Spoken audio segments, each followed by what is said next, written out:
باوضو ہو کر کسی بھی پاک جگہ پر کعبہ شریف یعنی قبلے کی طرف رخ کر کے کھڑی ہو جائے، چہرے پر نقاب نہ لگائے، قدموں کو سیدھا قبلے کی طرف رکھے، نظر سجدہ گاہ کی طرف رکھے۔ اب زبان سے دل کی نیت کو دہرائے اور اس طرح نیت کرے، مثلاً نیت کے الفاظ: نیت کی میں نے 2 رکعت فرض نماز فجر کی واسطے اللہ تعالیٰ کے رخ میرا کعبہ شریف کی طرف۔ نیت کے الفاظ زبان سے ادا کرنا فرض یا واجب نہیں بلکہ مستحب ہے۔ اب اللہ اکبر کہتے ہوئے نماز شروع کرے۔ دونوں ہاتھوں کو اس طرح کاندھوں تک اٹھائے کہ ہتھیلیوں کا رخ قبلے کی طرف ہو اور چادر سے باہر نہ نکالے۔ ہاتھوں کو کانوں تک نہ اٹھائے۔ اب دونوں ہاتھوں کو نیچے لائے اور الٹی ہتھیلی سینے پر چھاتی کے نیچے رکھ کر اس کے اوپر سیدھی ہتھیلی رکھے۔ اب ثنا پڑھے۔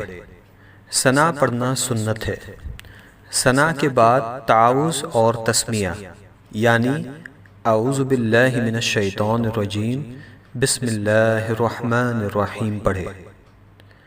اس کے بعد سورہ فاتحہ پڑھے اور قرآن کی کوئی بھی چھوٹی سورہ یا 3 چھوٹی آیات یا 1 بڑی آیت پڑھے۔ اب اللہ اکبر کہتے ہوئے بغیر ہاتھوں کو اٹھائے رکوع میں جائے۔ رکوع میں تھوڑا جھکیے یعنی اتنا کہ ہاتھ گھٹنوں پر ہو، زور نہ دیجیے اور گھٹنوں کو نہ پکڑیے، اور انگلیاں ملی ہوئی اور پاؤں جھکے ہوئے رکھیے۔ مردوں کی طرح خوب سیدھے نہ کرے۔ حدیث: حضرت عبداللہ بن مسعود رضی اللہ عنہ نے فرمایا کہ کیا میں تم کو اللہ کے رسول صلی اللہ علیہ وسلم کی نماز پڑھ کر نہ دکھاؤں؟ پھر انہوں نے نماز پڑھی اور تکبیر تحریمہ کے علاوہ کہیں بھی رفع یدین نہیں کیا۔ مصنف ابن ابی شیبہ۔ اب کم سے کم 3 مرتبہ یہ تسبیح پڑھے: سبحان ربی العظیم، سبحان ربی العظیم، سبحان ربی العظیم۔ اب رکوع سے سر اٹھائے اور بالکل سیدھے کھڑے ہو جائے اور دونوں ہاتھ کو نہ اٹھائے اور کہے سمیع اللہ لمن حمدہ ربنا ولک الحمد۔ اب بغیر ہاتھوں کو اٹھائے اللہ اکبر کہتے ہوئے سجدے میں جائے۔ سجدے میں جاتے وقت پہلے گھٹنوں کو زمین پر رکھے پھر ہاتھوں کو رکھے۔ سجدے میں جاتے وقت پہلے ہاتھوں کو زمین پر اور بعد میں گھٹنوں کو نہ رکھے۔ حدیث: شریک نے عاصم بن قلیب کے والد سے روایت کیا کہ حضرت وائل ابن حجر رضی اللہ عنہ نے فرمایا کہ میں نے حضور نبی کریم صلی اللہ علیہ وسلم کو دیکھا، جب سجدہ کرتے تو اپنے گھٹنوں کو ہاتھوں سے پہلے رکھتے اور جب اٹھتے تو ہاتھوں کو گھٹنوں سے پہلے اٹھا لیتے۔ سنن ابو داؤد۔ ہاتھوں کے بعد پہلے ناک پھر پیشانی کو زمین سے لگائے۔ سجدہ سمیٹ کر کیجیے یعنی بازو کروٹوں سے، پیٹ ران سے، ران پنڈلیوں سے اور پنڈلیاں زمین سے ملا دیجیے اور دونوں پاؤں سیدھی طرف نکال دیجیے۔ اب کم سے کم 3 مرتبہ یہ تسبیح پڑھے: سبحان ربی الاعلی، سبحان ربی الاعلی، سبحان ربی الاعلی۔ اب سجدے سے سر اٹھائے، پہلے پیشانی کو اٹھائے پھر ناک کو اور دونوں ہاتھوں کی ہتھیلیوں کو اپنی رانوں پر رکھے اور دونوں پاؤں سیدھی طرف نکال دیجیے اور الٹی سورین پر بیٹھیے اور کم سے کم 1 تسبیح کی مقدار بیٹھے رہے۔ اب اللہ اکبر کہتے ہوئے پہلے سجدے کی طرح دوسرا سجدہ کرے۔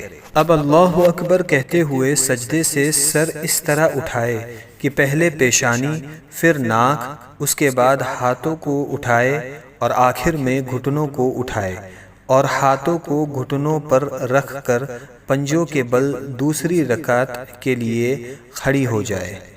اب دوسری رکعت کے لیے کھڑے ہو جائے اور ویسے ہی پڑھے جیسے پہلی رکعت پڑھی تھی۔ دوسری رکعت میں ثنا نہ پڑھے۔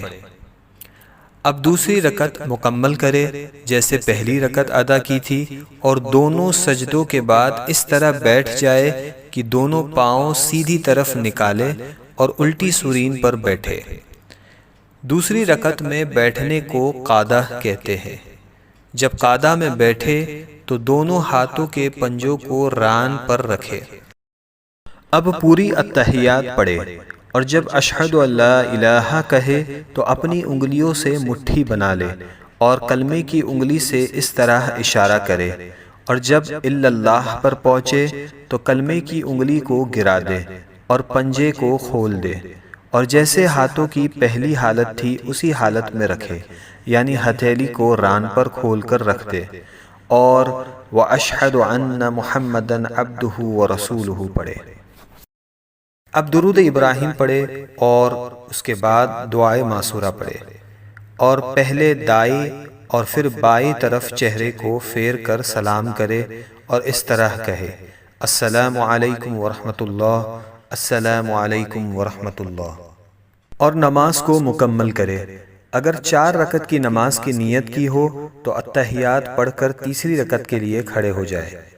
اگر فرض نماز پڑھ رہی ہو تو تیسری اور چوتھی رکعت کے قیام میں بسم اللہ اور الحمد شریف پڑھے، سورت ملانے کی ضرورت نہیں، اور اگر سنت یا نفل ہو تو الحمد کے بعد سورت بھی ملائے۔